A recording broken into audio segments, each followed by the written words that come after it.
Hello everyone. इस video पर बात करने वाला हूँ Chhattisgarh board CG board class 10th और 12th रीटोटलिंग, पुनर्गणना, रिवैल्यूएशन, पुनर्मूल्यांकन, फोटोकॉपी, छाया प्रति की पूरी जानकारी ऑनलाइन कैसे करना है, इसकी जानकारी इस वीडियो पर देने वाला हूं। तो स्टूडेंट वीडियो को लाइक, शेयर और यूट्यूब चैनल को सब्सक्राइब कर ले। तो वीडियो को ज़्यादा से ज़्यादा लोगों तक शेयर करें।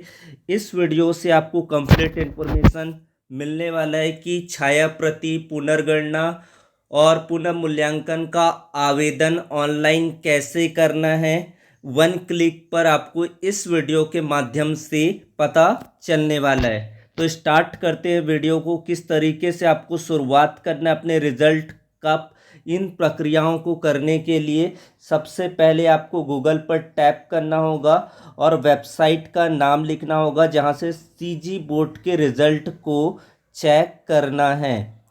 ये है आपका ऑफिशियल वेबसाइट cgbsc.nic.in। यहाँ पर आपको क्लिक कर देना है, वेबसाइट खुलने का वेटिंग करना है। फिर यहाँ पर छत्तीसगढ़ माध्यमिक शिक्षा मंडल वाला ऑफिशियल वेबसाइट का इंफॉर्मेशन दिया गया है, यहाँ पर आपको क्लिक करना है। क्लिक करने के बाद यहाँ पर click for CGBSE main website पर क्लिक कर देना है। तो यहाँ पर आपको फिर रिजल्ट का एक इन्फॉर्मेशन परीक्षा परिणाम पर आपको क्लिक कर देना है। यहाँ पर दो ऑप्शन दिखाई देगा, एक हाई स्कूल परीक्षा परिणाम 2026 यानी कि कक्षा 10वीं के लिए, हायर सेकेंडरी परीक्षा परिणाम 2026 ये है कक्षा 12वीं के लिए, class 10th board, class 12th board. यहाँ पर आपको क्लिक कर देना है। मुख्य परीक्षा के लिए यहाँ पर है, पहली बार ये परीक्षा हुई, मेन एग्जामिनेशन 2026। फिर यहाँ पर आपको रोल नंबर फिल करना है, जो भी आपका रोल नंबर है। एक मैं सैंपल रोल नंबर बता रहा हूँ ताकि मैं आपको एक आवेदन करके बता सकता हूँ कि किस तरीके से आपको आवेदन के लिए अप्लाई करना है। तो एक जनरल पर्पस के लिए यूज़ किया जा रहा है ताकि आप देख के प्रक्रिया को समझ सकते हैं। आपका जो शुरू का रोल नंबर है वो शुरुआती सेम है 2261 यानी कि 226180। फिर आपका है 59, आपका जो भी आपका रोल नंबर होगा 5908 59 जो भी है, चाहे आपकी 4 सीक्वेंसिंग से स्टार्ट है, डजेंट मैटर। आपको इसी प्रक्रिया को 07, मैं एक रैंडमली रोल नंबर लिया हूँ ताकि आपको समझा पाऊँ। फिर आपका 24522 और 3 ये कैप्चा कोड आया और इसको मैं सबमिट बटन पर क्लिक कर दूंगा। उसके बाद सारा रिजल्ट का इंफॉर्मेशन यहाँ पर आपको मिल जाएगा। जितने भी यहाँ पर आपको हिंदी के मार्क्स, इंग्लिश के मार्क्स, केमिस्ट्री के मार्क्स, चाहे जो भी आपके स्ट्रीम के सब्जेक्ट है उनके इंफॉर्मेशन आपको मिल जाएगा। Hindi, English, geography, political science, economics, जो भी आप स्ट्रीम है, चाहे वो साइंस स्ट्रीम से है चाहे वो बायो स्ट्रीम से, कोई भी फर्क नहीं पड़ता है। उसके बाद यहाँ पर आपको सारी कैटेगरी बताई गई है, आरटी यानी कि retotalling, RV revaluation, PC photocopy के ऑनलाइन एप्लीकेशन 15 दिवस के भीतर जिला ब्लॉक के अग्रेसन संस्था से और ऑनलाइन भी कर सकते हैं। ऑनलाइन करने के लिए छात्र को क्लिक करना होगा, क्लिक फॉर आरटी। ये आपका एप्लीकेशन फॉर्म यहाँ पर खुल जाएगा। यहाँ पर आपको अनुक्रमांक ये आपका पूरा डिटेल मिल जाएगा। आप कौन से सब्जेक्ट पर करना चाहते हैं, जैसे कि यहाँ पर मुझे मार्क्स दिखाई दे रहा है, हिंदी में 67 दिखाई दे रहा है। एक सैम्पल स्कोरिंग बता रहा हूँ, जो भी आपका स्कोर आया होगा, जिस विषय पर आपको संतुष्ट नहीं होंगे सिर्फ उसी विषय के लिए यहाँ पर अप्लाई करना है। हिंदी है, इंग्लिश है, जियोग्राफी, यहाँ पर पॉलिटिकल साइंस। मैं अगर मुझे लगता है कि ये इंग्लिश के लिए मुझे क्या करना है, पुनर्गणना करवाना है, तो मुझे पुनर्गणना पर टिक करना पड़ेगा। पुनर्मूल्यांकन करना है, आरवी के लिए अप्लाई करना है तो आरवी के लिए कर सकते हैं, पीसी के लिए करना है तो पीसी के लिए कर सकते हैं। चाहे तो आप तीनों के लिए भी इस तरीके से आप अप्लाई कर सकते हैं, जिस माध्यम से तो टोटल अमाउंट यहाँ पर बनकर आएगी 1100। और इनमें से मैंने आरटी को हटा दिया तो यहाँ पर 1000 आएगा। यहाँ से मैंने पीसी को हटाया 500 आएगा। केवल यहाँ पर मैंने आरटी रखा तो यहाँ पर 100 रुपये का अमाउंट आ जाएगा। चाहे आप किसी को भी हटा सकते, किसी को भी, चाहे तो आप मल्टीपल सब्जेक्ट के लिए यहाँ पर अप्लाई कर सकते। इस तरीके से आप अप्लाई कर देंगे ताकि आपको सारे अमाउंट आपको दिखाई दे देगा। इस तरीके से आपका प्रोसेस रहेगा। अब मैं इसके लिए पुनर्मूल्यांकन करना चाहता हूँ। मेरा जो यहाँ पर थिंकिंग है पुनर्मूल्यांकन करना है, तभी जाकर रीटोटलिंग का मतलब होता है कि उसको टोटल करते हैं कि काउंटिंग में मिस्टेक तो हुआ है कि नहीं हुआ है, आपकी नंबरिंग सही तरीके से चेक हुआ है कि नहीं हुआ है। ये पुनर्गणना की प्रक्रिया होती है। पुनर्गणना में जैसे कि 2 नंबर, 1 नंबर, फिर 1 नंबर, वो सबकी काउंटिंग प्रॉपर तरीके से किया जाएगा। फिर रिवैल्यूएशन का मतलब होता है कि पुनर्मूल्यांकन, उसके शिक्षक उसको दोबारा फिर से चेक करेंगे। जैसे आपने विद्युत धारा की परिभाषा लिखा है और उसमें 1.5 नंबर दिया है, क्यों दिया गया, वो सब चीज़ें बारीकी से चेक किया जाएगा।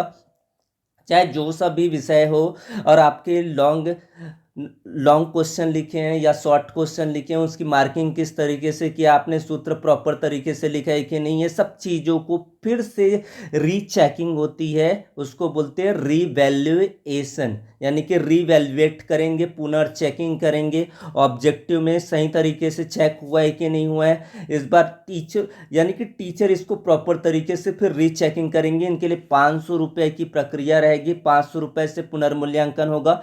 और पीसी का मतलब है कि फोटोकॉपी, आपने जो उत्तर लिखा है उसकी पूरी फोटोकॉपी इस माध्यम से मंगा सकते हैं। अगर किसी बच्चे को असंतुष्टि होती है तो आप दोनों चीज़ करवा सकते हैं, रिवैल्यूएशन और पीसी यानी कि फोटोकॉपी की छाया प्रति मंगवा सकते हैं। तो आरवी और पीसी को अप्लाई कर सकते हैं जो लगता है जिनको, और जो एकदम है कि जिनका मार्क्स से संतुष्ट नहीं, केवल रिवैल्यूएशन कराए, पुनर्चेकिंग होगी उसकी पूरी। उत्तर नंबर 1 से लेकर उत्तर नंबर 19 तक के जो भी सब्जेक्ट है, फिजिक्स के लिए ऑब्जेक्टिव सेक्शन 1 नंबर के 10 क्वेश्चन, फिर आपको 1 नंबर के 5 क्वेश्चन ऑब्जेक्टिव एमसीक्यू होगा, फिर आपको 1 नंबर के 5 एक शब्द एक वाक्य में उत्तर दीजिए, फिर आपको 2 नंबर का 7 क्वेश्चन, 3 नंबर का फिर 6 क्वेश्चन, उसके बाद 4 नंबर के 2 क्वेश्चन, फिर 5 नंबर के 3 क्वेश्चन, पूरी तरीके से चेकिंग किया जाएगा। आरवी प्रोसेस पर, पीसी पर फोटोकॉपी मिलेगी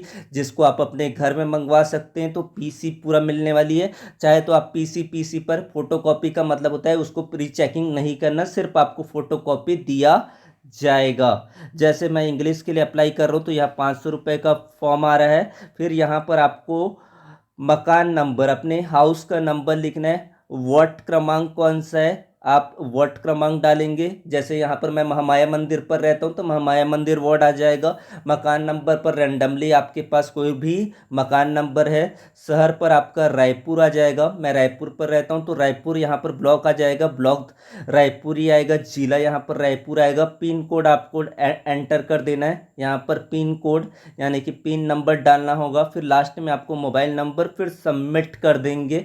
सारी इन्फॉर्मेशन यहाँ से करेक्ट निकलेगा, सारे इन्फॉर्मेशन यहाँ से करेक्ट रहेंगे तो आपको अगले स्टेप पर जाएगा। अगला स्टेप पर होगा वही पेमेंट वाले गेटवे पर होगा, जिसमें आपको डेबिट कार्ड, क्रेडिट कार्ड और फ़ोन पे, ये सारी चीज़ें हैं, यूपीआई के माध्यम से आप पेमेंट कर पाएंगे। तो ये पूरा प्रोसेस रहने वाला है। यहाँ से एक बार फिर से आपको रिपीट कर देता हूँ।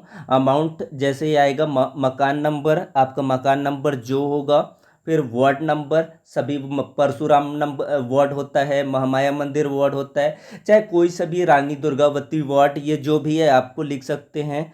शहर या गांव, रायपुर है तो रायपुर, दुर्ग है तो दुर्ग, बिलासपुर है तो बिलासपुर, रायगढ़ है तो रायगढ़ फिल आउट करेंगे। ब्लॉक में भी आपको एक प्रॉपर ब्लॉक का नाम डालना है, कौन सा ब्लॉक पर आते हो, यानी कि पोस्ट का नाम डाल सकते हैं। उसके बाद जिला, पिन कोड करेक्ट और मोबाइल नंबर, फिर सबमिट, फिर पेमेंट का गेटवे आएगा। फिर आपको उस रिसिप्ट को अपने पास रखना है ताकि फ्यूचर रेफरेंस के लिए, यानी कि जब भी अगर उसकी ज़रूरत पड़ेगी तो आपको बहुत काम आने वाला है। ये रहा पूरा प्रोसीजर जिसके माध्यम से आपको रीटोटलिंग यानी कि पुनर्गणना का मतलब होता है कि जो आपकी पेपर चेकिंग हुई है वहाँ पर आपकी गणना को चेक किया जाएगा।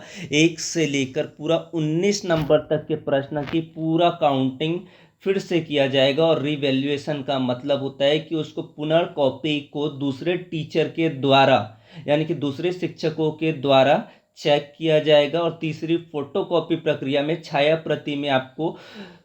प्रति आप अपने घर तक के देख सकते हैं। आपको ऑनलाइन माध्यम से आपकी छाया प्रति भेज दिया जाएगा, हार्ड कॉपी नहीं, उसकी सॉफ्ट कॉपी आपको पीडीएफ के फॉर्म पर भेजी जाती है। और इस बार एक बार इन्फॉर्मेशन ये है कि जिसका पुनर्मूल्यांकन पर अंक नहीं बढ़ते हैं तो वो उसी स्थिति, यानी कि अंक कम हो जाते हैं। पुनर्मूल्यांकन करने के बाद अगर किसी ने 33 नंबर लाया, अगर उसका 30 नंबर होता है तो भी आपको 33 नंबर को ही मान्य किया जाएगा। ये सीधा सीधा इस साल का नियम है। अगर बढ़ जाते हैं, बढ़ोतरी होती है 5% की, तो आपको एक नया मार्कशीट प्रोवाइड किया जाएगा। 5% की वृद्धि होनी चाहिए जिसके माध्यम से आपको फिर नया रिजल्ट तैयार करके दिया जाएगा। और इस प्रोसेस का जो रिजल्ट होगा, अभी 15 दिन तो ये आवेदन कर पाएंगे, 15 दिन ये पूरा प्रोसीजर होने वाला है। तो 15 दिन तक ये प्रक्रिया आप कर सकते हैं। एक ही बार प्रक्रिया करनी है, दोबारा आपको दोहराना नहीं है। एक बार करेंगे आपको रिसिप्ट मिल जाएगी, एक पावती होती है वो मिल जाएगा आपको। फिर आपको वेट करना है, 15 दिन के बाद इसका रिजल्ट आ जाएगा। और रिजल्ट आने के बाद फिर आपको द्वितीय मुख्य परीक्षा, अगर इसमें कुछ नहीं होता, अगर इसमें कुछ सुधार होता है तो रिजल्ट के माध्यम से आपको पता चल जाएगा। तो thanks to watch, like, share and comment the video. Thank you so much.